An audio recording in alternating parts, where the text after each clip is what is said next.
Namaste. How are you, my dear friends? I hope everybody is taking care of yourselves and your near and dear ones, because the times are not good and we need to take care of ourselves as much as possible so the virus does not reach us. Well, elections are over and the results are out.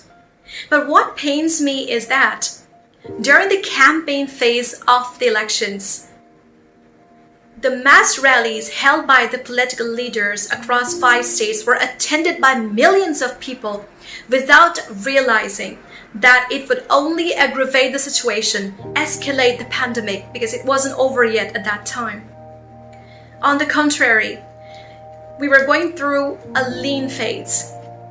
But because the people who attended these rallies and the campaigns by the political leaders did not care much about their safety and the precautions that they should have taken, now the situation has worsened in India. And it is not just the people who have been affected. A lot of sectors, various sectors in India have been affected because of this. One of the majorly hit sectors is definitely education. And being a teacher, it pains me to see that it's not only the students who are getting affected, it's the teachers as well. Now, since 2020, education across the world went through a paradigm shift where offline classes, where students used to attend school, have lots of fun with their friends and teachers, and learn together, has been, substituted or replaced by online education, which is more of a one-way traffic, because in online education, it is the teacher who just tells the student what to do. The teacher is sometimes even unable to explain the topic clearly. And it is the job of the student to only listen. There is hardly any interaction between the teacher and the student.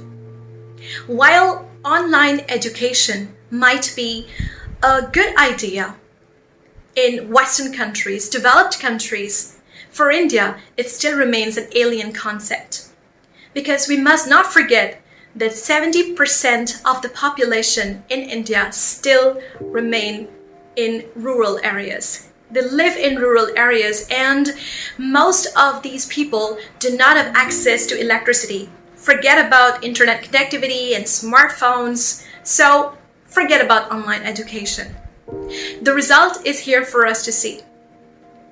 Schools have shut down once again, and students are back indoors. They're not attending schools anymore.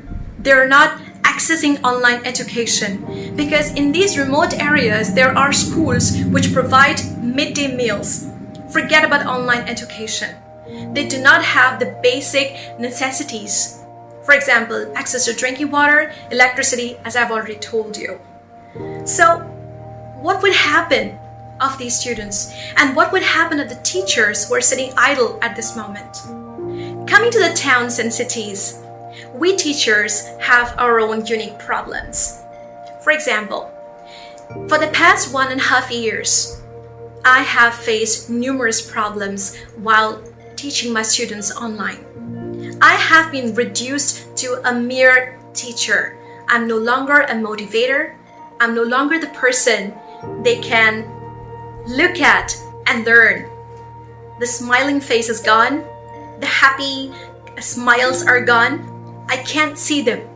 And even if I see them, I know that they're not very happy, because they have been separated from their friends, from us, from the teachers, and from the school itself. There was a time when summer holidays were kind of, an excitement that the students had in them.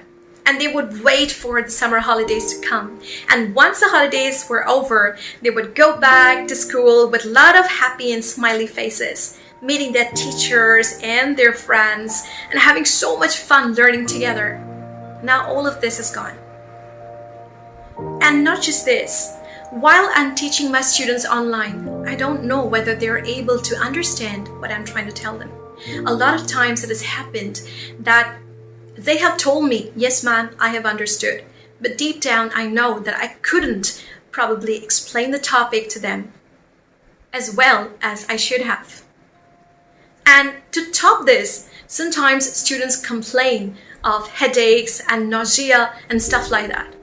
So how do we contend these problems? How do we come out of these problems and help them learn better?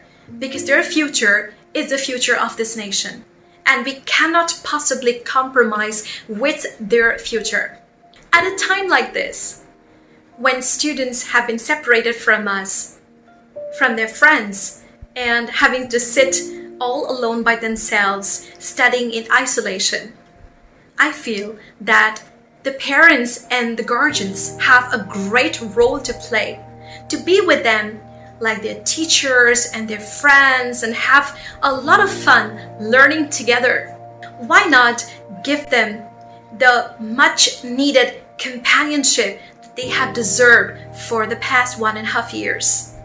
I think parents and guardians have a great role to play at this time because obviously we're going through very hard times. So why not be with them? I know it's easier said than done. A lot of guardians are probably working from home. They have to look after the household chores and everything. But be with your children for maybe around 1 hour every single day, or maybe around 45 minutes. But just be with them and make them feel that you are with them. And no matter what happens, you will be with them. Give them the feeling of togetherness and make them feel that they are not alone. There are so many children in this world who are studying just like them in isolation. Because we have to pass through this period like heroes. And as an English teacher, I feel that I should reach out to as many children, students as possible to help them out with their English language skills by uploading a few videos where I will be giving a few valuable tips on how to improve your listening skills, your speaking skills, your reading skills, and your writing skills. There will be a few videos.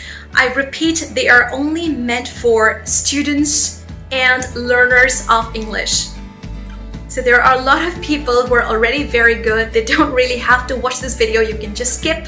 But this is valuable for parents and their children who really want to learn proper English. I know there are a lot of students who are facing trouble with their English, both written and spoken English.